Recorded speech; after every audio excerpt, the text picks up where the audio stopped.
అందరికీ నమస్కారం. It's okay పాడ్కాస్ట్కి స్వాగతం. నేను మీ సుధామయిని. మరిన్ని మంచి విషయాలు మీ ముందుకు తేవాలంటే నాకు సపోర్ట్ చేయాలిగా. సో ఫార్ నా కంటెంట్ నచ్చితే please like, share and subscribe చేయండి. ఇక ఈరోజు టాపిక్లోకి వెళ్ళిపోదాం. ఈరోజు టాపిక్ ఏంటంటే speak kindly to your self. మనం ఇతరులతో ఎంత కైండ్గా మాట్లాడతామో కొన్నిసార్లు మనతో మనం అంత కైండ్గా మాట్లాడుకోము. ఒక చిన్న మిస్టేక్ జరిగినా, ఒక ఫెయిల్యూర్ వచ్చినా మనసులో మనల్ని బ్లేమ్ చేసుకుంటాం. నేను సరిపోను, నేను బెటర్ కావాలి అని చాలా హార్ష్గా మాట్లాడుకుంటాం. కానీ ఒకసారి ఆలోచించండి, మీ బెస్ట్ ఫ్రెండ్ అదే సిచ్యువేషన్లో ఉంటే మీరు వాళ్ళతో కూడా ఇలాగే మాట్లాడతారా? ప్రాబబ్లీ కాదు. అయితే ప్రతిరోజు మీతోనే జీవించే మీ హృదయానికి ఎందుకు అంత కఠినంగా ఉంటారు? ఈరోజు పాడ్కాస్ట్ ఒక జెంటిల్ రిమైండర్. సెల్ఫ్ లవ్ అంటే ఎక్స్పెన్సివ్ గిఫ్ట్స్ కాదు, మనతో మనం సాఫ్ట్లీ మాట్లాడుకోవడం కూడా. హీలింగ్ అనేది ఒక్క రోజులో జరగదు, గ్రోత్ కూడా పర్ఫెక్ట్గా ఉండదు. కానీ జర్నీ మధ్యలో మీకు మీరు సపోర్ట్గా ఉండడం చాలా ఇంపార్టెంట్. సో టుడే కొంచెం స్లో అవ్వండి, ఒక డీప్ బ్రీత్ తీసుకోండి, మరియు ఈసారి మీ ఇన్నర్ వాయిస్ని కొంచెం కైండ్గా మార్చండి. Let's begin. ఒక చిన్న స్టోరీ మీకోసం. జీవితంలో అన్నీ మంచి అనుభవాలే ఉండవు, కొన్ని చేదు అనుభవాలు కూడా ఉంటాయి. ఒకసారి కూర్చుని ఆలోచించండి. అంత మాత్రాన ఎదుటివారి ఒపీనియన్స్ మన వాల్యూని డిసైడ్ చేయవు. చాలాసార్లు ఇమోషన్లో మనల్ని మనమే దూషించుకుంటాం.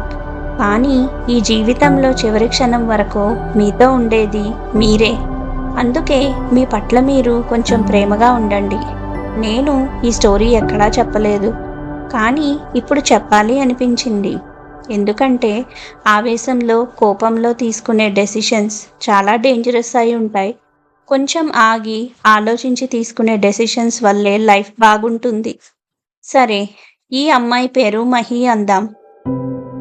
ఎప్పుడూ చాలా హ్యాపీగా, జాలీగా ఉండే అమ్మాయి. కానీ కోపం, ఆవేశం కూడా ఎక్కువే. అప్పుడప్పుడు చూస్తే కొంచెం భయం కూడా వేసేది. ఒకరోజు మా ఇద్దరికీ చిన్న విషయం మీద ఆర్గ్యుమెంట్ మొదలైంది. హాస్టల్ కదా, లంచ్ బాగోలేదని నేను తినలేదు. మహి మాత్రం కొంచెమైనా తిను అని 2-3 సార్లు అడిగింది. నేను వినకపోవడంతో ఆమెకి కోపం వచ్చింది. మీ ఇంట్లోలా ఉండదు బయట ఫుడ్ అని ఆర్గ్యూ చేసింది. ఆ సమయంలో ఆమె అరవడం నాకు నచ్చలేదు. కానీ కొంచెం సేపటికి కామై ఆలోచించాను. నా కోసమే కదా చెప్తుంది అని కొంచెం తిన్నాను.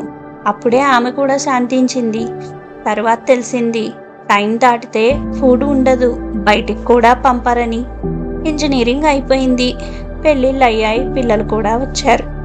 లైఫ్ అందరిది బిజీ అయిపోయింది. ఒకరోజు వాట్సాప్ గ్రూప్లో చాలా నాయిసీగా ఉంది.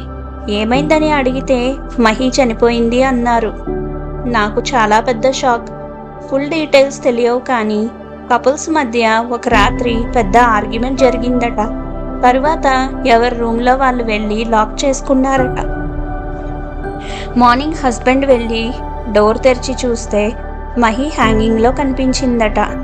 ఆ రోజు నుంచి నాకు ఒకటే అనిపిస్తుంది, బేసిక్గా మహి చాలా మంచి అమ్మాయి, ఎదుటి వాళ్ళ మంచి కోసమే ఆలోచిస్తుంది. కానీ ఒక్క ఆవేశం, ఒక ఇంపల్సివ్ డెసిషన్ అన్నీ మార్చేసింది. ఇప్పటికీ అప్పుడప్పుడు కలలోకి వస్తుంది. కొన్ని మార్నింగ్స్ లేచాక ఏడుపు కూడా వస్తుంది. అందుకే ఇది చెప్తున్నాను. మీకు ఏదైనా బాధ అనిపిస్తే, ప్రెషర్ ఎక్కువైతే, లోన్లీనెస్ అనిపిస్తే ప్లీజ్ మాట్లాడండి.